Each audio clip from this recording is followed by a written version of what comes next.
Hey guys, I'm back with another video. This is going to be an on-screen video taking you guys around the Learning Toolbox official website. Now, this is a website created by James Madison University. I'm not too like 100% about it, but it's more helpful than a lot of the websites I've used in the past. So this, actually, I just started using earlier today. My mom actually recommended it for me.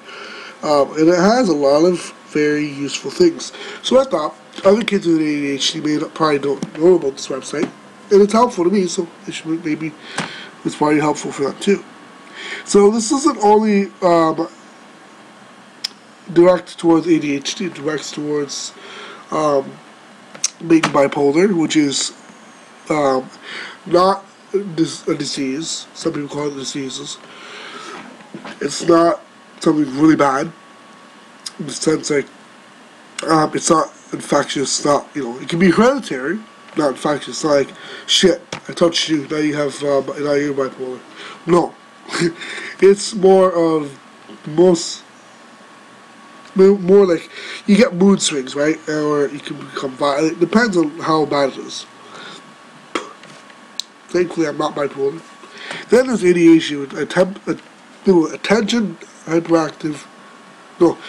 deficit hyperactive disorder, which is what I have. I have ADD though. I have attention deficit disorder.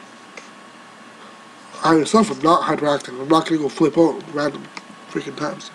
I don't have Tourette's either, which is great. Although a lot of people find Tourette's funny, which I do too, depending on what it is. We don't realize how annoying it is, because then to go, it's like, think about it. You go in like McDonald's, you go to order something, and you have Tourette's, and you just start blurting out the F word. Unfortunately, yeah, it's kind of funny, but then you think about that person, their body, they're used to that. But the other person, on the other side of the story, isn't.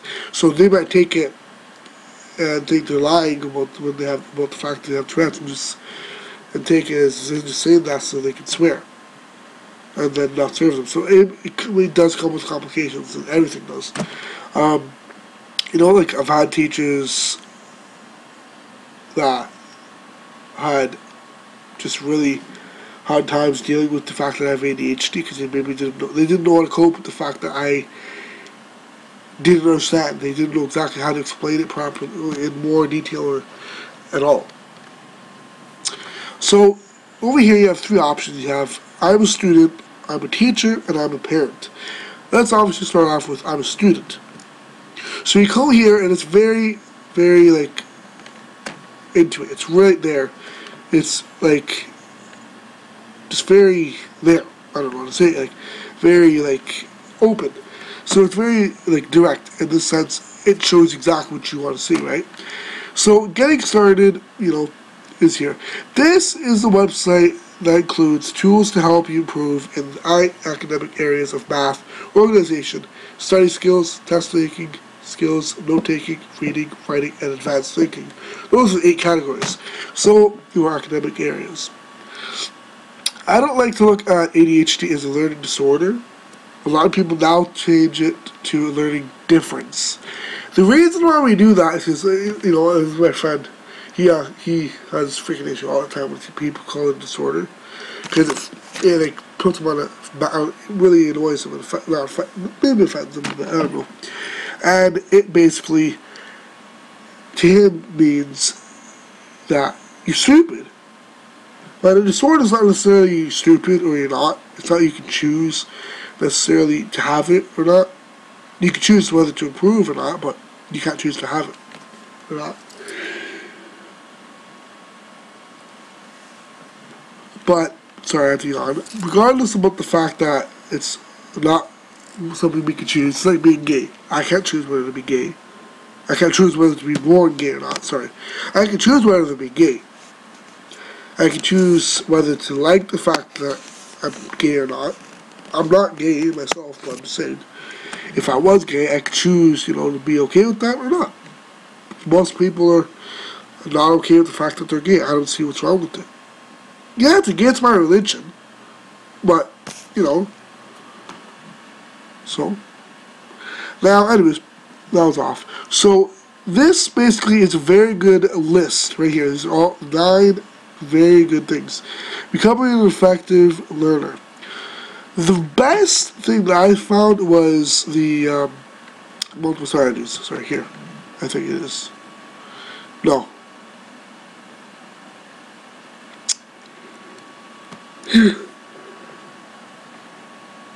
This is it. Cram. All of the strategies are presented using the same format. At the top of the page, there is a section with 3 parts. First, there is a title of the strategy, written in capital letters, example, CRAB, which is going to be their abbreviation.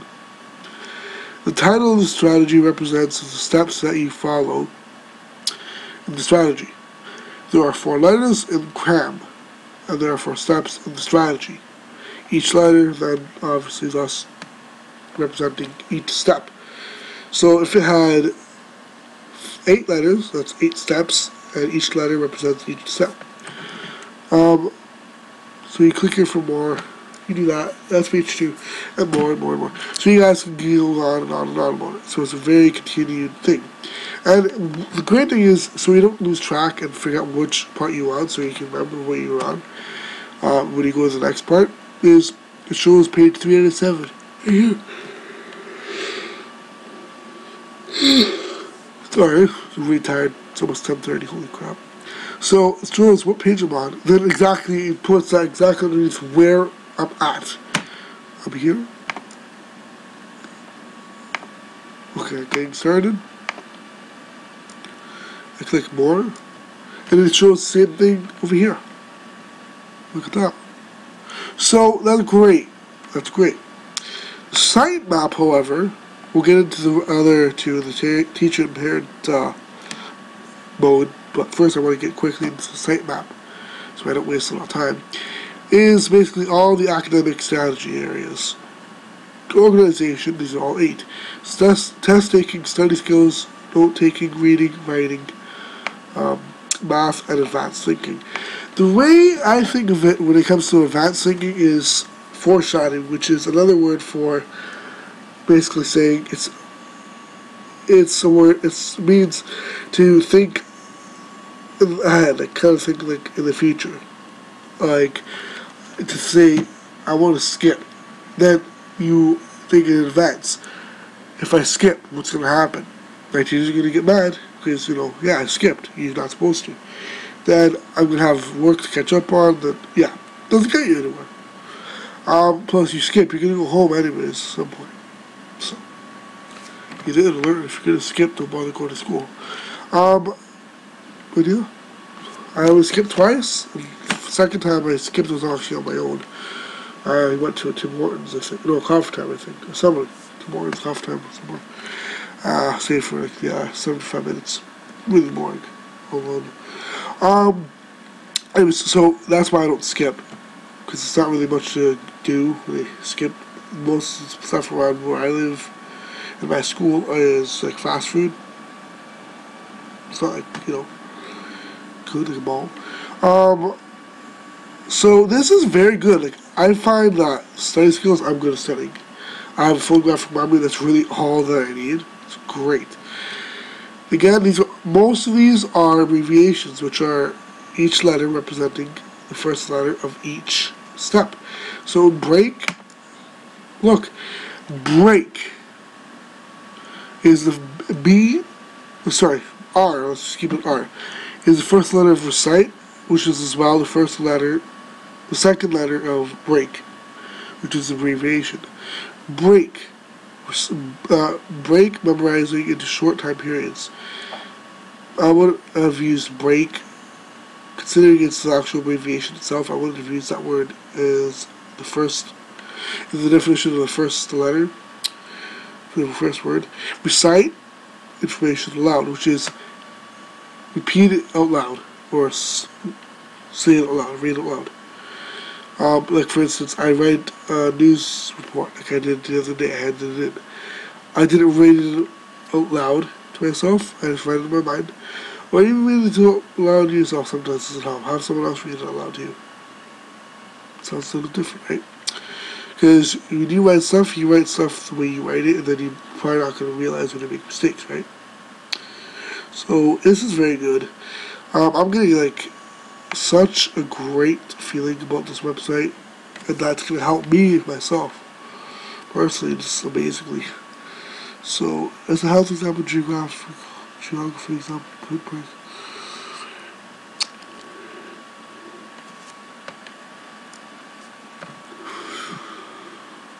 You guys click here, and you back to the main page. So, just want to move that. Before I do end this video off, I did say I was going to get into these two, teacher and parent mode. When you get into teacher mode, it's basically in the teacher's perspective. So you got three different perspectives: student, teacher, and parent.